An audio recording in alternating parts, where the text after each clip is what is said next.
এই যে দেখতে পাচ্ছেন, এটা নাকি বিদ্যালয়ের নাকি বিদায় অনুষ্ঠান। হ্যাঁ, বিদায় শব্দটি ভাই কত বেদনাদায়ক, হ্যাঁ কত কঠিন। যেখানে বিদায় অনুষ্ঠানের সময় আমরা আমাদের চোখের অশ্রু আসলে ভাই ধরে রাখতে পারতাম না, এখানে চলছে অশ্লীলতা।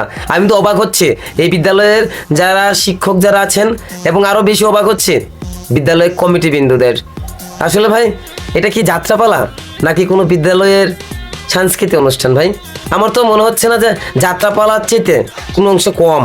হ্যাঁ, কোনো অংশ কমই মনে হচ্ছে না ভাই। আর এই ঘটনা যদি আমাদের এলাকার চারপাশে ঘটতো না, আজকে থেকে দেখতেন সে মেয়েটির অবস্থা কী হতো। আর যদি দুর্ভাগ্যবশতে আমার ঘরে কেউ থাকতো ভাই, সত্য কথা এখন থেকে না হয়তো বা দাফন হয়ে যেতাম। হ্যাঁ, দাফন হয়ে যেতাম। আর এই ধরনের বিদ্যালয়ের শিক্ষকরা ভাই কি করছে? আমার তো মনে হচ্ছে তারাই কিন্তু এই ধরনের অশ্লীলতা তৈরি করার জন্য সহযোগিতা করছে, তারাই কিন্তু সৃষ্টি করছে। হ্যাঁ, সৃষ্টি করছে। দিন দিন ভাই শিক্ষাটা না ধ্বংসের পথে চলে যাচ্ছে। হ্যাঁ, ধ্বংস ছাড়া কিচ্ছুই হচ্ছে না। আর এদিকে তো বুঝছেনই বর্তমানে যে শিক্ষার অবস্থা, বলে লাভ নেই, যে বলবে সেই খারাপ। তাই বলতে চাই ভাই, এই ধরনের অশ্লীলতা অন্ততপক্ষে শিক্ষকদের পক্ষে থেকে ভাই বাদ দিয়ে দেন, প্রশ্রয় দেওয়া বাদ দিয়ে দেন।